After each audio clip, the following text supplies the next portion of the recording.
தாய்மார்களே, இந்த விழாவை கண்டன ஆர்ப்பாட்டத்திற்கு வருகை தந்திருக்கும் அனைவரையும் வருக வருக என வரவேற்கிறேன். மேலும் ஒரு முறை தமிழக பேரரசு கட்சியின் மாநில பொதுச் செயலாளர் வ கௌதமன் அண்ணன் அவர்களையும் மற்றும் தமிழ் பேரரசு கட்சியின் அவை தலைவர் வழக்கறிஞர் சரவணன் அவர்களையும் மற்றும் மக்கள் காவலர் அரியலூர் மாவட்டத்தின் மக்களின் பாதுகாவலர் கு முடிமன்னன் ஐயா அவர்களையும் இந்த போராட்டத்திற்கு வருகை தந்த அனைத்து பொதுமக்களையும் வருக வருக என வரவேற்கிறேன். இந்த போராட்டம் ஒரு மிகப்பெரிய எழுச்சியா இன்னைக்கு இருக்க காரணம் முடிமன்னன் ஐயா அவர்கள் தலைமையில எடுத்த ஒரு முன்னெடுப்பு. அதாவது ஒவ்வொரு முறையும் மக்களுடைய குரல் ஒடுக்கப்படும்போது ஒரு மனிதன் அங்கிருந்து எழுந்து வரணும், அவனுக்குள்ள இருக்கிற ஒரு உணர்ச்சி தான் இங்க ஒரு மாபெரும் போராட்டமோ மாபெரும் எழுச்சியோ ஒரு புரட்சியோ. அன்னைக்கு இந்த ராமநாதபுரத்துல ஒரு குக்கிராமத்துல பிறந்த அப்துல் கலாம் அப்படிங்கிற ஒரு சிறுவன் தான் அகில உலக இந்தியாவையே 1975 வல்லரசு நாட மாத்தினத்துக்கு ஒரு முக்கிய காரணம். அந்த மாதிரி இங்க இருக்கிற ஒவ்வொரு தமிழனுக்குள்ளேயும் ஒரு போராட்டம், ஒரு நெருப்பு இருக்கிறது. அதை நம்ம முன்னெடுத்து ஒவ்வொருத்தரும் ஒன்று இணைந்து நம்ம போராடணும். இதுல முக்கியமா சில கோரிக்கை சொன்னாங்க, அதை ஷார்ட்டா சொல்லி நான் முடிச்சுக்கிறேன். என்ன அப்படின்னா, அதாவது இந்த கல்யாணராமன் பையனுடைய அவரோட பையன் அவர் இறந்துட்டாரு, அவரோட பையன் சதீஷ்க்கு ஒரு வேலை வேணும் அப்படின்னு கேட்டாங்க. அது ஒரு சின்ன விஷயம், அது ஒரு மாவட்ட துணை ஆட்சியரே சொல்றாங்க இது ஒரு சின்ன விஷயம், இந்த வேலையை நீங்க கொடுங்க, அவங்க இல்லைன்னா எங்களோட கவர்மெண்ட் எம்ப்ளாய்மெண்ட்ல நாங்க எம்ப்ளாய்மெண்ட் சர்வீஸ் வாங்கி தரோம் அப்படின்னு சொல்றாங்க. ஆனா ஒரு மாவட்ட துணை ஆட்சியருக்கு இருந்த ஒரு மனித நேயம் மனிதாபிமானம் கூட இந்த ஆலை நிர்வாகத்திற்கு மண்ணையும் பொன்னையும் கொடுத்த இந்த ஏழை விவசாயிகளுக்கு இல்லைன்னா அதை நம்ம அப்படியே விட்டுட்டு போகக்கூடாது. இந்த போராட்டம் அடுத்தடுத்த கட்டத்துல பெரிய லெவல்ல உருவெடுக்கணும் அப்படின்னு ஆசைப்படுற நம்மளுடைய கோரிக்கை வெற்றி பெறும் வரை நம்ம இதை போராடி ஆக வேண்டிய ஒரு சூழல் இன்று இருக்கிறது. அதுதான் இன்று இருக்கிற அரசு அதிகாரிகளும் அரசாங்கமும் இப்படி ஒரு அராஜக நடவடிக்கை எடுத்திருக்கிறது ரொம்ப வருத்தத்திற்கும் வேதனைக்குரிய விதமா இருக்கிறது. அதுக்கப்புறம் இங்க இருக்கிற மக்களுடைய சுகாதாரக்கேடு, நிலத்தடி நீர் மட்டம் ஆழமா போயிட்டு இருக்கு. இதெல்லாம் கருத்தில் கொண்டு அவங்க ஒரு மருத்துவமனை வேணும்னு கேட்டாங்க. எல்லா ஆலைகளிலும் இப்ப டால்மியா சிமெண்ட் இருக்குன்னா அங்க ஒரு அரசு மருத்துவமனை மாதிரி அவங்க வச்சிருக்காங்க.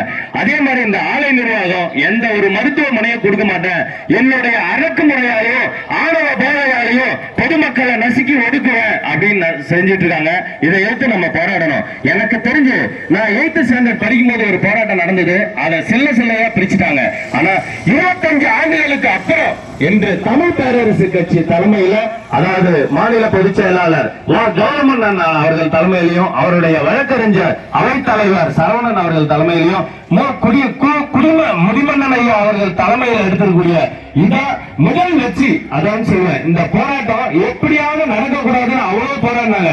ஆனா இந்த போராட்டத்தை இந்த இடத்துல நடத்திய தீர்வு அப்படின்னு சொல்லி இங்க 100 பேர் வந்திருந்தா இது லட்சக்கணக்கான மக்களுக்கு எல்லா சேனல்லையும், என்கிட்ட மட்டுமே 320 யூடியூப் சேனல் வச்சிருக்கேன். அது இல்லாம ஏகப்பட்ட பேஸ்புக், இன்ஸ்டாகிராம், ட்விட்டர் அத்தனையிலும் இது ஒளிபரப்பாகும். வெளிநாடு வாழ் தமிழர்கள் வர இந்த செய்தி இன்னைக்கு போக போகுது அப்படின்னா இந்த தமிழ் பேரரசு கட்சி எடுத்த ஒரு மிகப்பெரிய நடவடிக்கை.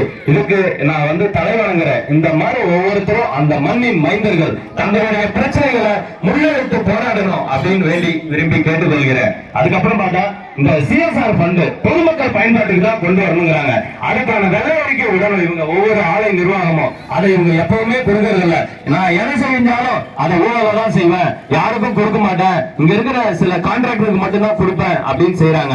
இதெல்லாம் வெள்ளை கொடுக்க சொல்லி, அதாவது அரசு அதிகாரிகளும் இந்த அரசாங்கமும் பொதுமக்கள் நலனை கருத்தில் கொண்டு பொதுமக்கள் பயன்பாட்டிற்கு பயன்படுத்த வலியுறுத்தணும் அப்படின்னு இந்த போராட்ட காலத்துல இருந்து வேண்டி விரும்பி கேட்டுக்கொள்கிறேன். தமிழக வேலை தமிழருக்கு அப்படின்னு சட்டம் போட்டாங்க.